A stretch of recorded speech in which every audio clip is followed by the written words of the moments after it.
All right, what is going on, everybody? How you doing? Welcome to another episode of Talking Buffalo, your weekday daily driver for Buffalo sports talk and more. I am your host, Patrick Moran. Thank you very much, as always, for locking in. Whether you're listening to this in audio podcast form, whether it's Apple, Spotify, wherever you listen to podcasts, or whether you're checking us out on the video side via YouTube, I appreciate you all very, very much. I hope you had an excellent Christmas. This is dropping, well, on the video side, late Christmas night, but for most of you who will be listening to this on audio, hopefully anyway, you'll be catching this sometime relatively early on Tuesday. I am taping this actually probably mid-afternoon on Christmas. Got some family stuff to do in a little while, so I wanted to make sure I squeezed this in. We didn't have an episode for Christmas. I just kind of felt like that was pointless. I don't know a lot of people out there that are looking to listen or watch podcasts on Christmas. Maybe some of you are, though, and hopefully you found what you were looking for. But anyway, I enjoyed it with the family. And like I said, now I'm here for a short amount of time. This won't be a long episode at all. And then get you on your way. We will, in just a couple of minutes, by the way, talk about the Buffalo Bills, a very big victory on Saturday. And I kind of want to hit the point that I know there's a lot of people out there who watched that game. Just a complete stress factory of a game, myself included. But within literally minutes of that game ended, I was satisfied, completely satisfied. Certainly not a game for style points. Certainly not the kind of victory a lot of people were expecting. But I'm going to talk about some stuff in just a few minutes, how looking back now and having the power of hindsight that maybe we should not have been so surprised. And most importantly, and I'll go into a couple of details in just a few minutes here, I feel like the game that the Bills won on Saturday, a close, quite often ugly game, quite frankly, I feel like that's a game that the Bills absolutely, positively find a way to lose if it happened 6 to 8 weeks ago. A different Bills team right now. And we'll talk about that in a couple players specifically that I want to talk about who really anchored a big, obviously, Buffalo Bills victory. We'll kind of spend a few minutes talking about where the Bills stand right now in relation to the playoff race, and we'll set up the rest of the week here for the Bills and for this podcast as well. I'll get into that stuff in just a few moments. Like I said, this is obviously, well, for you, the day after Christmas, me taping this on Christmas. And I really hope, and I don't want to sit here and preach. You know, I had a Fan Friday episode and somebody asked me about personal and podcast goals, and I kind of went into like a 15-minute little spiel about some of my personal goals over the last couple of years. And I meant all of it. And by the way, a lot of people reached out and told me that they appreciated me being open and honest about some of the struggles that I've had over the last couple of years. And I really appreciate that. But anyway, that's not going to be what today's about. You can get away with that on a podcast, a sports podcast, maybe once in a while, but you don't want to start becoming, I don't want to be too preachy, stuff like that. I might start losing some of y'all. But anyway, I really do. I sincerely hope that you had an excellent holiday, that your Christmas Eve was great, that your Christmas was great. I had a great time. Typical stuff here for my family. Christmas Eve is spent with my wife's family, a very large family gathering, 30, 35 people. This is an annual tradition, although the last couple of years, of course, have been kind of messed up because of weather and other factors. You know, last year, of course, there was a blizzard literally on Christmas Eve, so that wrecked, everybody's Christmas for the most part. 2 years before that, COVID was a thing. So anyway, it's nice to be able to get a large family gathering together again for Christmas. And I think my word of the day throughout this episode, whether it's family, whether it's the holidays, whether, quite frankly, it's the Buffalo Bills right now, the word is gratitude. And I have a lot of gratitude today towards my life, towards the people in my life, towards my family, the most important people in it, and towards a football team that I am a fan of, that I don't try to run from being a fan of, and that I cover and attempt to cover as reasonably objective as I can on this show. We'll get into the gratitude part with the Bills in just a second. But anyway, so I'm just looking around the room on Christmas Eve, and I'm learning to really just have more gratitude and just appreciate things and not to take them for granted. So that was fun. It was a lot of fun to be able to be around that much family.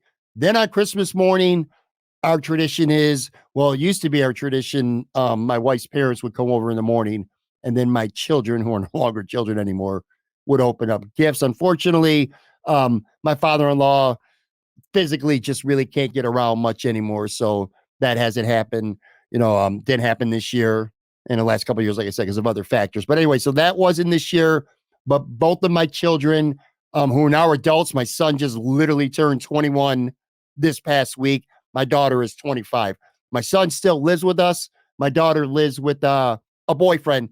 Anyway, so lots of changes from last year too.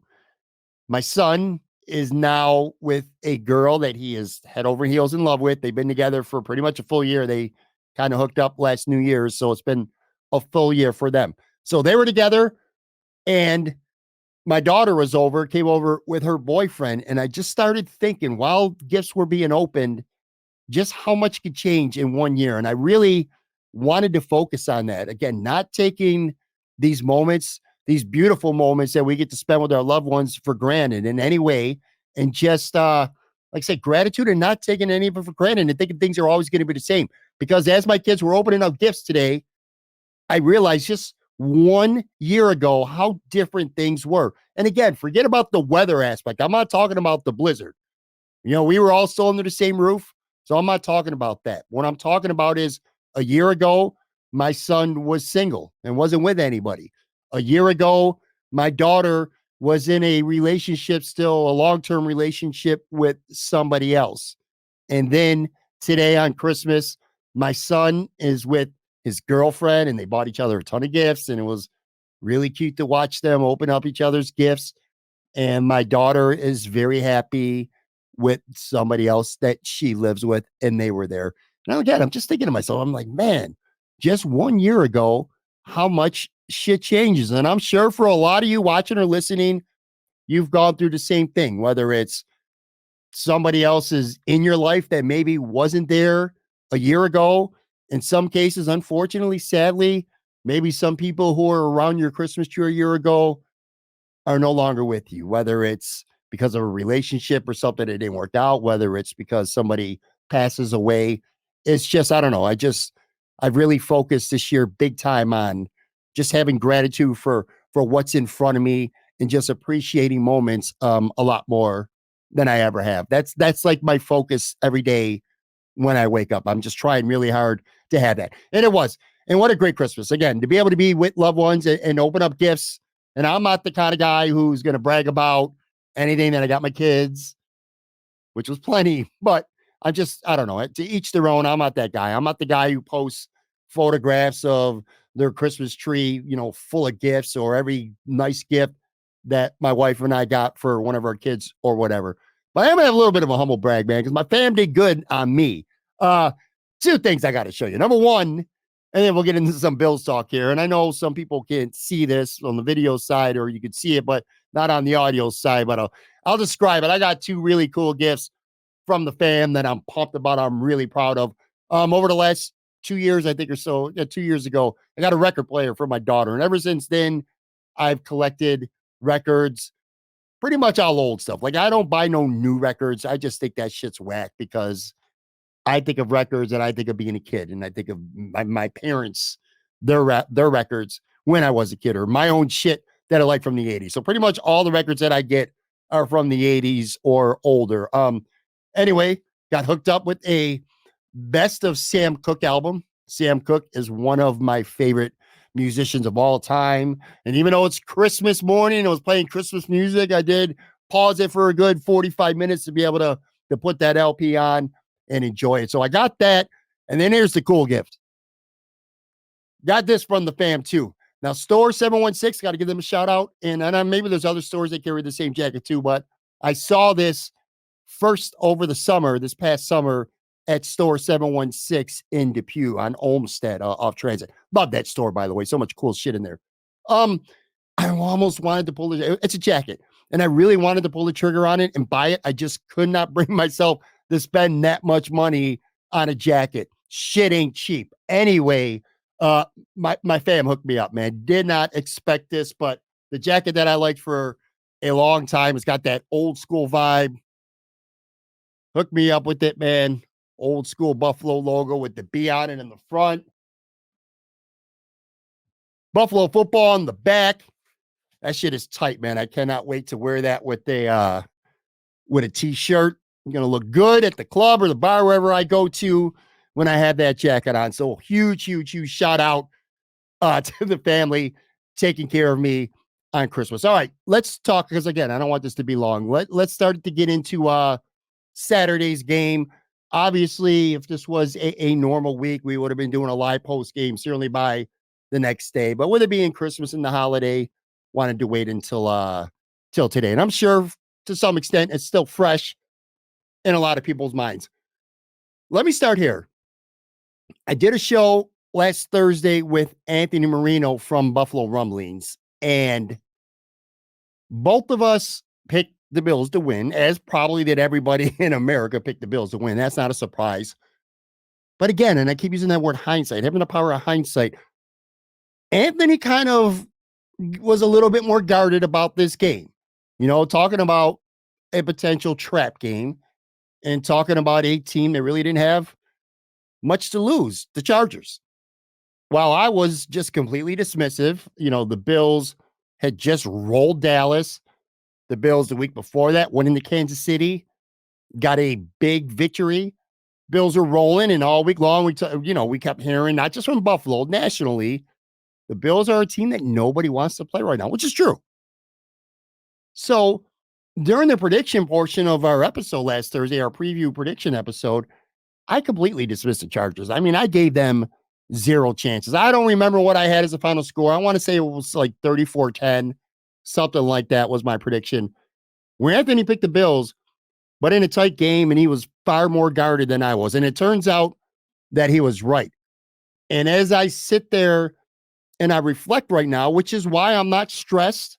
I mean, I was certainly stressed to the gills during the game, like all of you. But within minutes, I'm like, you know what? This is okay. Just get the W, because this game had like every single element that you could ask for with a quote unquote trap game. And I should have seen this coming, but I didn't. But I should have seen it coming. First and foremost, sounds corny to say, yet it is true. It's not easy to win in the NFL, and it's especially not easy to win on the road in the NFL. We looked at a Chargers team that had lost, I think, 5 out of 6, a team that got absolutely humiliated and embarrassed by the Raiders, gave up 63 points, saw their coach get fired, saw their GM get fired. So again, just easy to assume that the Bills would go into LA and just completely roll them. But it's not easy to win in the NFL, and it's especially not easy to win on the road. So it kind of discounted that. It was a short week for the Bills. I mean, they played late Sunday afternoon against Kansas City, or against Dallas, I'm sorry, at home. And then they had to travel all the way to the West Coast, to California, to play in prime time on Saturday night. That's something that we should have taken in consideration. Another thing, silly as it might sound, it is Christmas week. This was Christmas week. And I know these are professional athletes with jobs, but, they're also human beings, man. They're human beings. And throughout the week, you got Christmas stuff going on, family distractions, which is not an insult towards family. It's life. They're human beings. Stuff goes on Christmas week. These guys want to get Christmas shopping done. They want to take care of their families. They want to spend some time with their families, knowing they're going to be gone for a nice chunk of the weekend, a Christmas weekend. So that human element of it being Christmas, going to the West Coast on a short week, the personal lives, the distractions that come with that, naturally, that was a factor too. And then they're playing a team with an interim head coach, first time and new energy from that. They're playing a football team that had nothing to lose. Nobody expected them to even compete with the Buffalo Bills, let alone upset them and beat them. Nobody, saw that coming. So there was zero pressure on the Chargers. So, I mean, you get all that. The travel, the West Coast, Christmas, playing a team with nothing to lose. Nice and loosey goosey that team was, and they played like it too for a lot of the game anyway. And then the Bills are heavy favorites, which, if you've watched the Buffalo Bills this year, the Bills have not exactly been a great road team this season, and the Bills, unfortunately, far too often this year have played down to their level of competition. So you add all that up, and I'm telling you right now, this was the classic, the prototype for what we like to call a trap game. All the elements were there. We should have seen it coming. Doesn't mean we like it, but we should have seen it coming. So we're expecting, most of us were, maybe some of you out there watching or listening were expecting a close one-score game. I don't know. But I feel like the majority of us thought that this was going to be a 2-3, maybe even a 4-score Bills romp, and was not that at all. But I'll tell you one thing, and this is, again, before I get into some specifics after the break, which I'm going to here, this was, to me, my biggest takeaway from this game from a team standpoint, not a specific individual standpoint, but from a team standpoint, my biggest takeaway from this game is this. I think the Bills lose this game if it's played in October. I really do. This, to me, could have been the Denver game. This, to me, could have been the New England Patriots game or the New York Jets game in the opener, where the Bills turned the ball over 3 times. They lost the turnover battle 3-0, and they're on the road, and they find a way to lose a close game. I feel like in October, they lose this game. And that's why I actually, within moments, and I mean literally moments, once I was able to excel, because it was not until the very end of the game, literally the end of the game, before the Bills were able to put a wrap on this one, folks. But within seconds of that game being over, I instantly felt better. Not that the Bills played well, because they sure shit didn't. And I mentioned all the factors, but because I just felt like this was a game that this team loses just a short time ago, and they did not lose this game. And that was big. Quick break, come back. I'm going to talk about some of the individuals that I think saved the day, quite possibly saved the season for the Buffalo Bills. Maybe a couple guys that, quite frankly, we don't talk about enough. Be right back.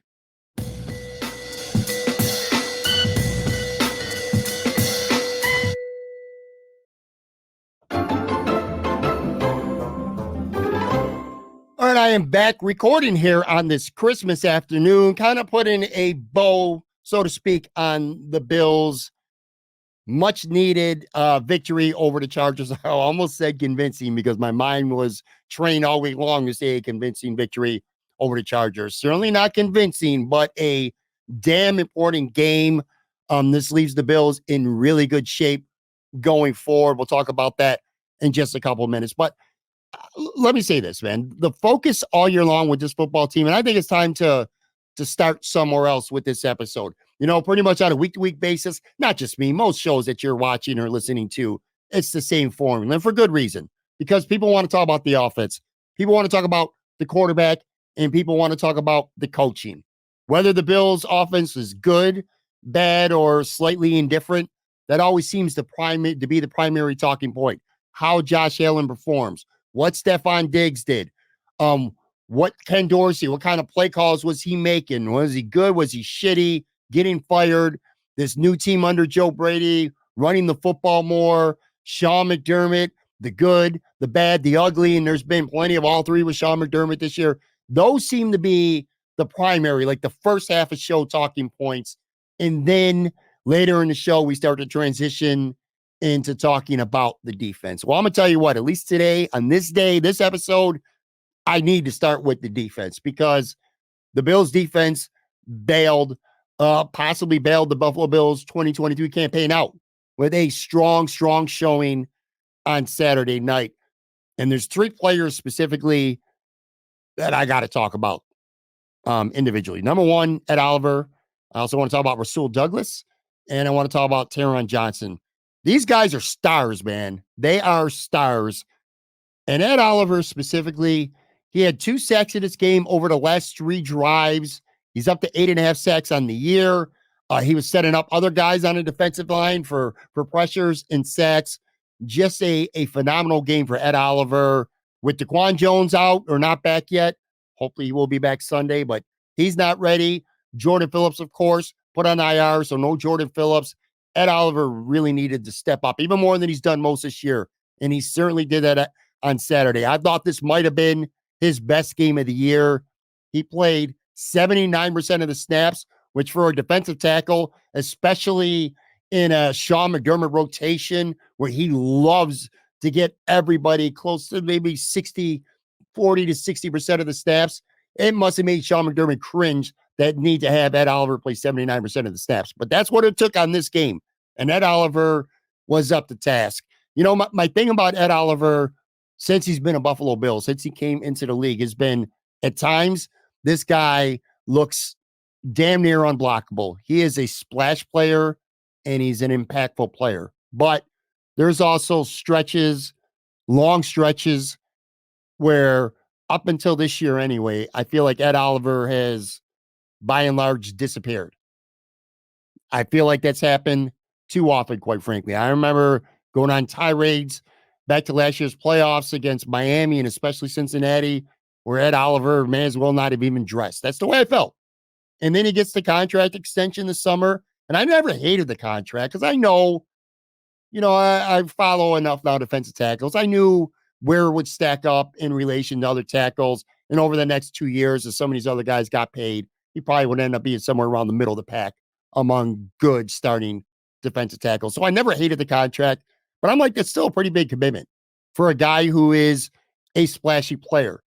But something has clicked for Ed Oliver this season because he's no longer, I don't like even saying he's a splashy player. Ed Oliver's he's become a dominant player.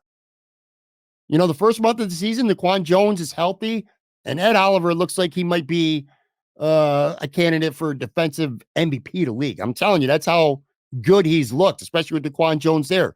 Then DaQuan goes down. I'm like, shit, man.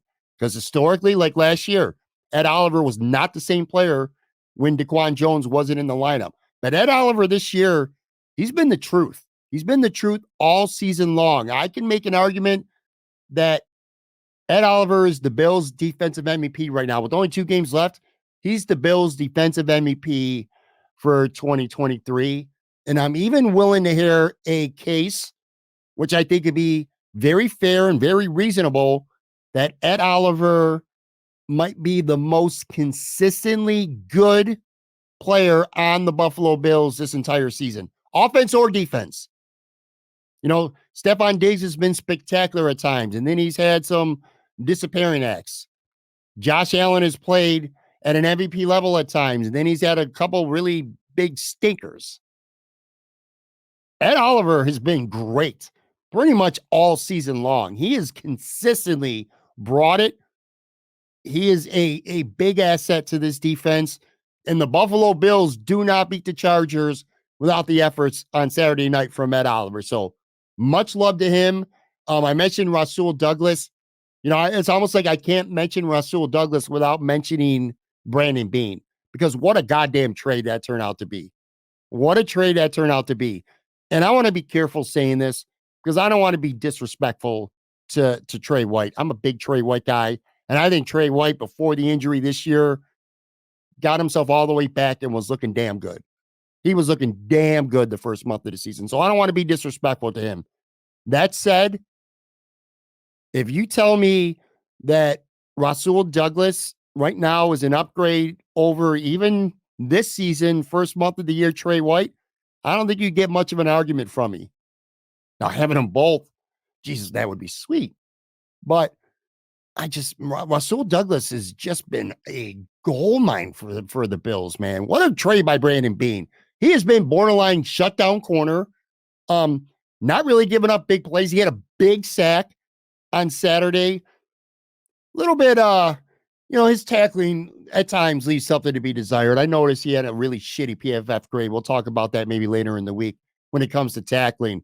But his overall presence, his ability to take away receivers, he allowed, by the way, he's targeted 4 times. He gave up 2 catches for 11 yards for the whole game, minus 2 yards after catch. So he ain't giving up shit. Also had a stack, like I said, or a sack.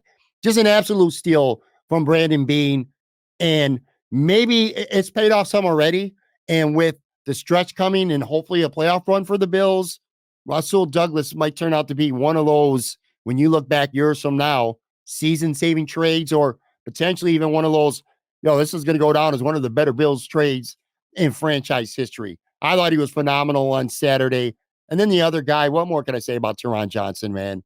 He allowed just 4 catches, 19 yards, 8 yards after catch. Looking at his stats right now, 84.0 coverage grade on PFF this week, 76.1 overall. He's had a couple shaky games, a couple costly penalties. He's had some bad moments, handful of bad moments throughout the season. But by and large, this guy's just a beast. He is a beast. I thought he was arguably the best player on the field against Dallas last week. And again, one of the best players on the field against the Chargers as well. He is one of the most underrated and one of the best, very best slot corners in the entire NFL. Can't say good enough things about him. So yeah, Teron Johnson, Rasul Douglas, Ed Oliver, so instrumental in the Bills winning this game. I thought they had pretty good complimentary defensive tackle play actually from Tim Settle. Tim Settle had the highest PFF grade of anybody on the defense for what it's worth Saturday night in LA. It was what I gotta look it up, man. 82.5.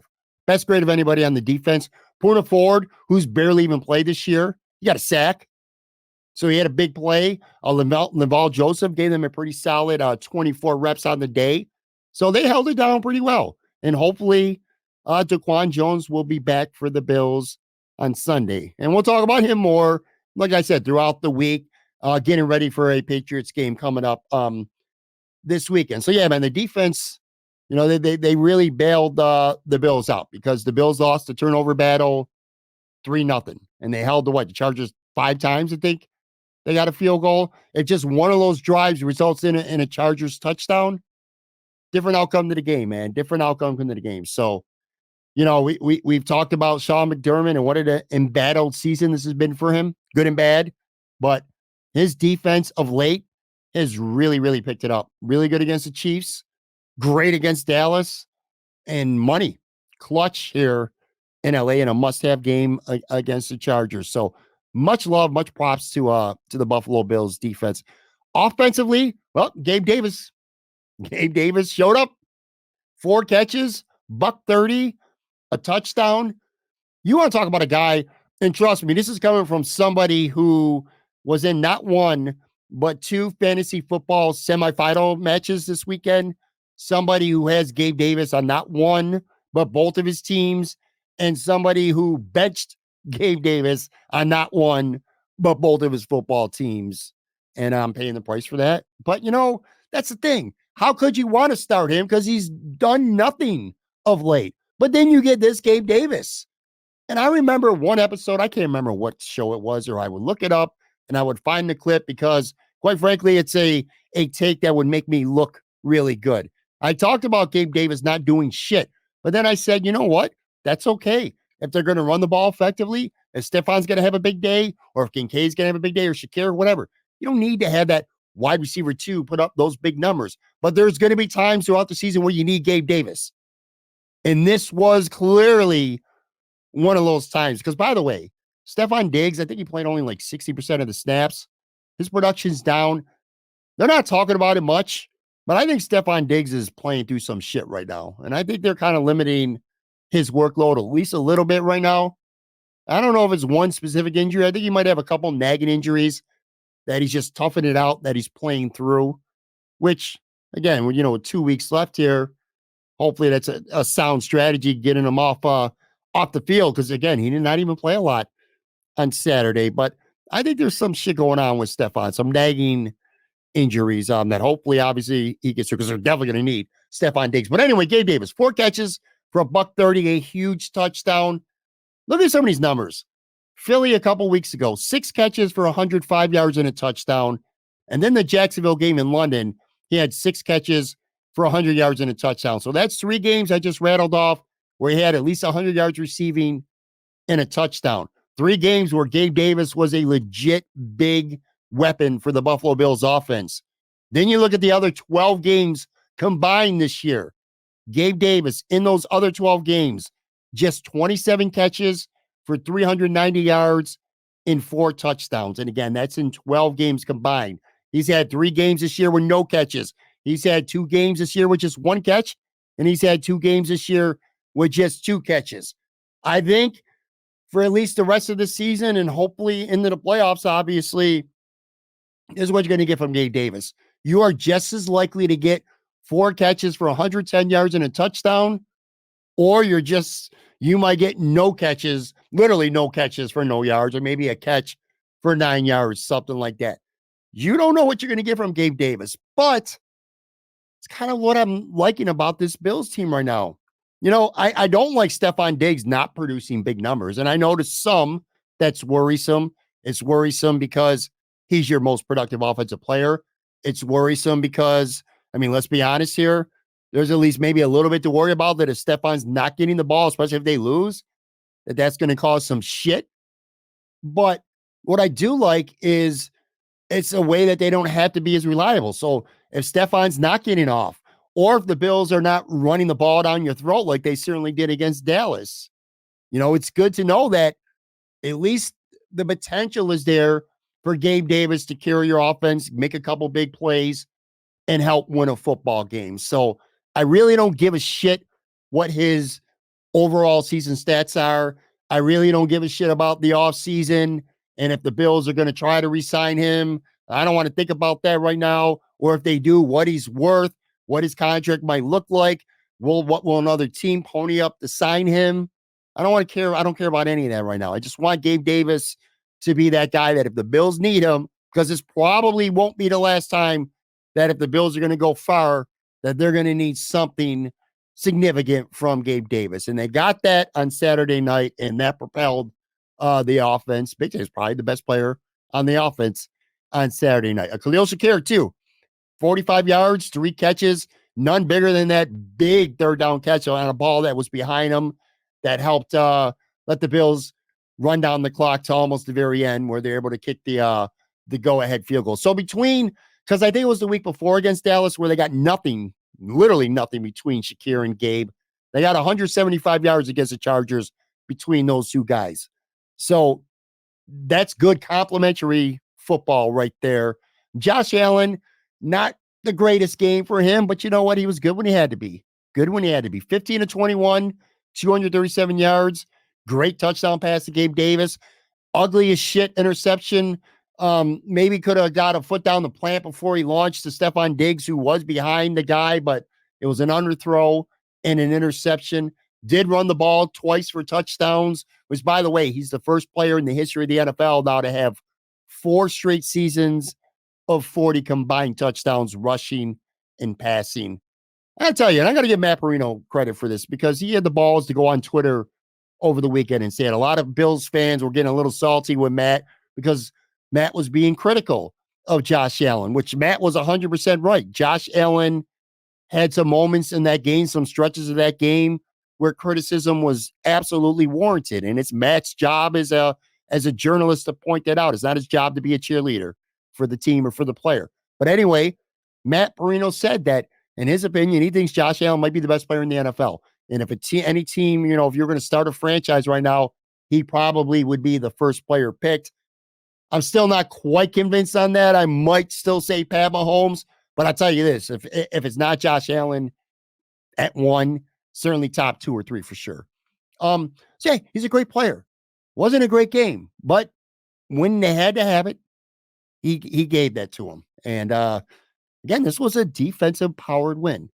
And the offense just, I almost said the offense, their only job was to not blow it. But again, when you turn the ball over 3 times, although that wasn't all the offense, Deontay Hardy fumbled the punt and, that of course hurt him too. James Cook had a fumble. So one of the turnovers was on Josh. But anyway, my point was he played pretty well.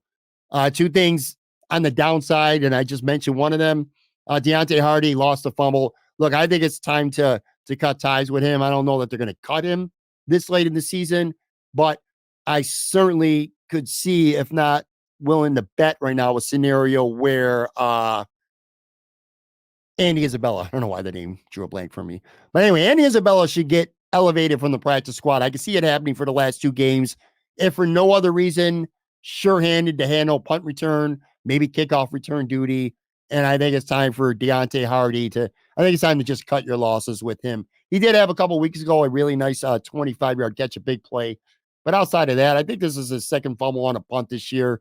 He hasn't been the player that Brandon Beane hoped. I mean, he was one of the Bills' very first free agent signings. They gave him pretty good money, and shit's just not working out. It's not working out. So whether you have Isabella up as your returner, an extra receiver, or I don't know, maybe even Justin Shorter gets elevated at some point, I could see a demotion, whether it's a healthy and active, or worst case for him, just flat out being released. I'm about done with Deontay Hardy. That's what I'm getting at. And speaking of, I almost hate even talking about this anymore because it sounds like a broken record. And he did have a moment or two over the last couple weeks where there might have been some promise. But I watched Von Miller play on Saturday night, and he plays 32 snaps. And to me, maybe 31 of those were useless snaps, just nothing. He's giving you nothing. And I'm at a point right now where if I'm Sean McDermott, I'm the Buffalo Bills, and I want to give my defense the best chance to succeed every single snap of the football game, I am highly considering shutting him down for the year. Shutting him down for the year because they're at a point right now. First of all, I think Kingsley Jonathan is better right now. He's not a better football player than Von Miller, but he's a better football player than Von Miller right now.